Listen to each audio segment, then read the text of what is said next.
Okay, today we're going to speak about freedom, philosophy, and institutions, especially spiritual one. You know, real spirituality can't be inside any institution. That's the reason why just few great masters, they actually openly told to the people. And one of them was Lahiri Baba in 19th century. In 20th century, actually, Jiddu Krishnamurti. My Guru Yogi Ramak was also of the same kind. And, you know, institutions around about spirituality, religion, so-called meditation, they also, you know, we also need them. It is necessary for them to exist, but this is just a step. Because, okay, if somebody is just live life in the office, in the nightclub,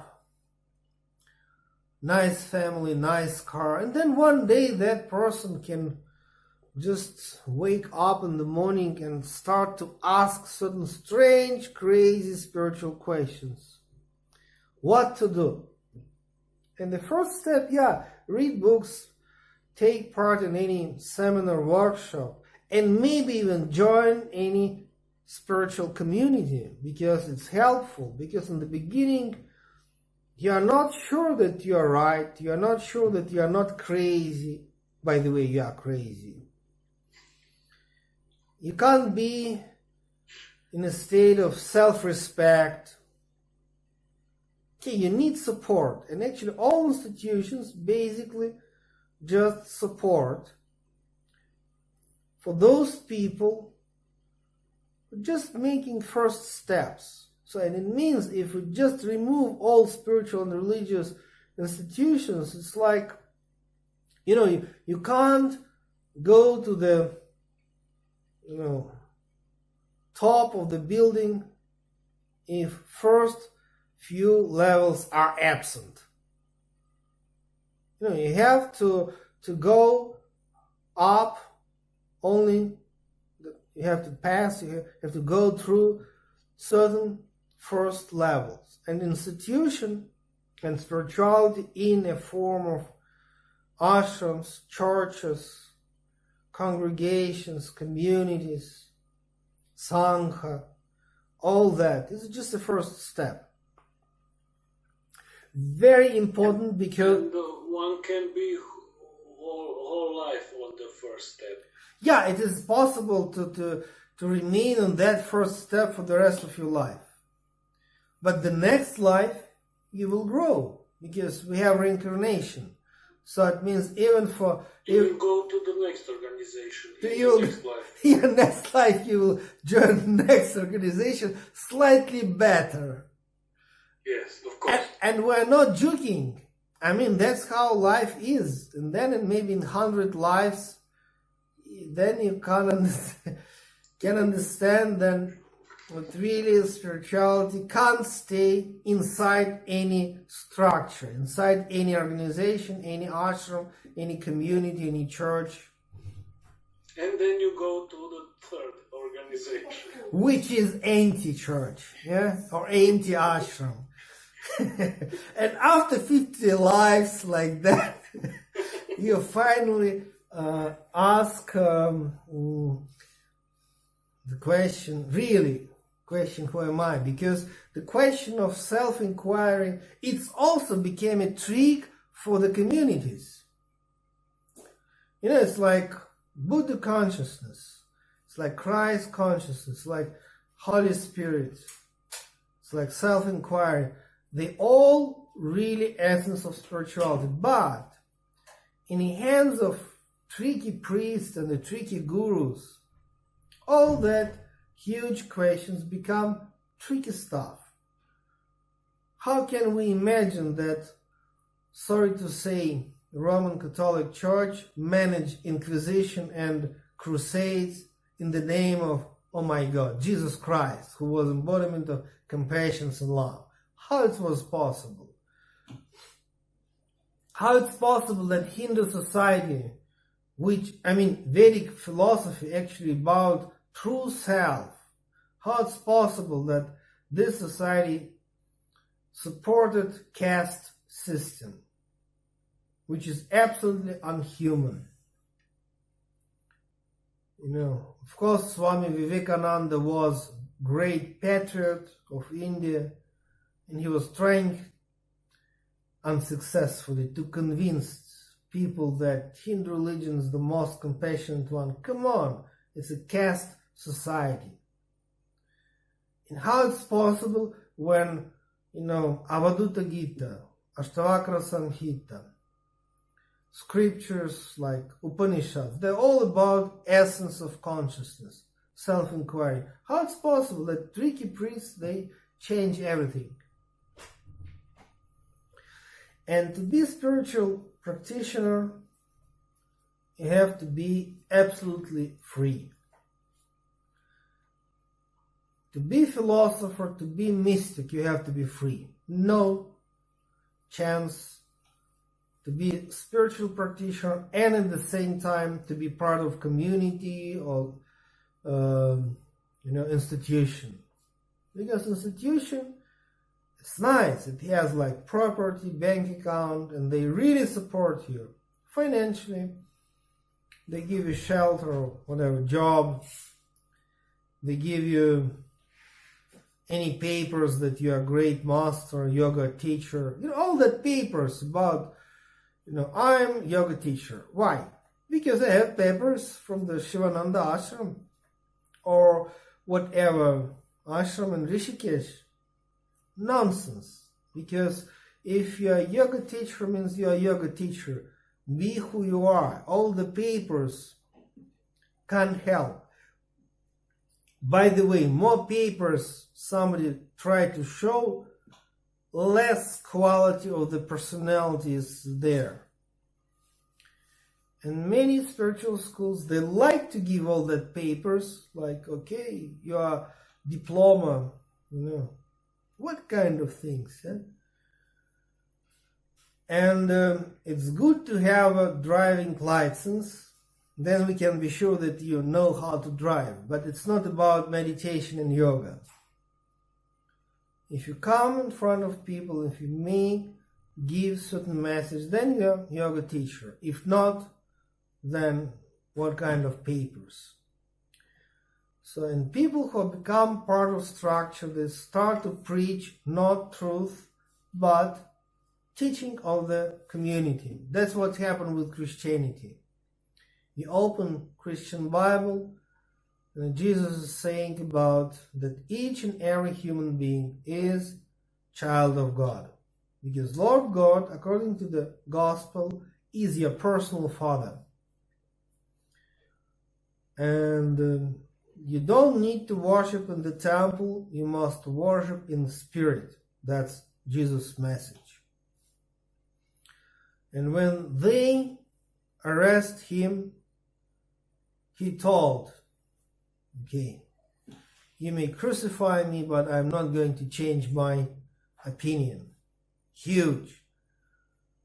Can you tell me about at least one guru in the world who did the same, who done the same? But later on, church started so many things. Different churches, all churches. There is no any good or bad ashram. There is no any good or bad church. There is no any good or bad community. They're all social structures. And it can't be free thinker, free philosopher if you're part of any ashram system or any church system. Because then you have to preach your leader, preach your founding fathers. You have to preach, I'm sorry, then they will not give you food. That's the reason why you go from this ashram to the next, to the next, to the next. I mean, in the West, in Europe and the United States, we have so many so-called spiritual communities. And so many teachers in that spiritual communities. They're all like copy of each other. And they're part of system, they're part of conditioning. And that's not bad. That's just step. That's just certain level. But if we speak about self-inquiry, if we speak about quest for truth, then you can't be part of any system if you wish to meditate, to ask questions. You must be free. The most dangerous for the small human beings is to be free. And it's interesting that I think like a couple of weeks ago I already told you that, you know, if you take last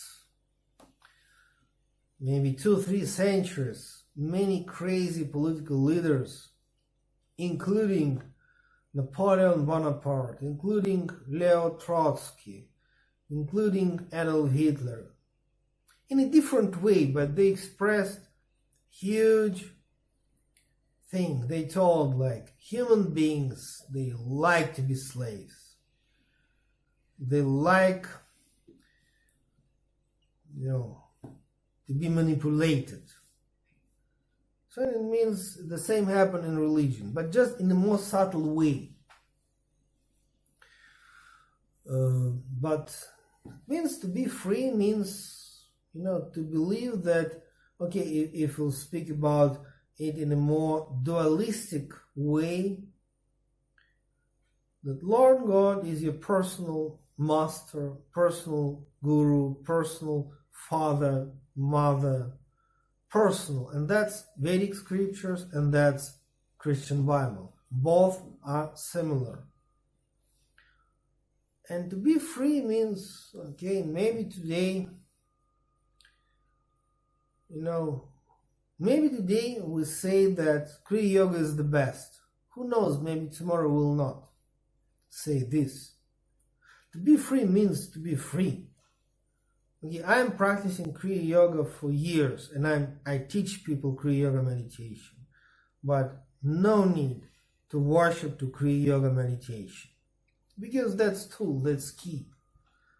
To open this wonderful door, gate to the heaven, which is inside mid-brain, by the way, or in the heart. There are many places inside our system which are heaven, paradise. And but for that we have to be free, because today we may choose to read Buddhist scriptures and it can be helpful. Tomorrow can be New Testament, which is extremely helpful for the spiritual practitioners. Just we as Westerners sometimes can't read New Testament because we have a difficult church history. Yeah, what is your question? And you know, to be free can be really, really scary, because we must stand alone behind our thoughts, deeds, actions, you know. Yeah, we have to take responsibility. Yes. We have to stay alone. Yes. And we have to be brave enough to say that, okay, I think I feel like this. Maybe I'm wrong, but I think like that. And so really it's to be brave, to be free. But that's only the way to be in the process of self-inquiry. Because if you become part of the system, it's useful as support. I mean financial, material, and okay, intellectual support.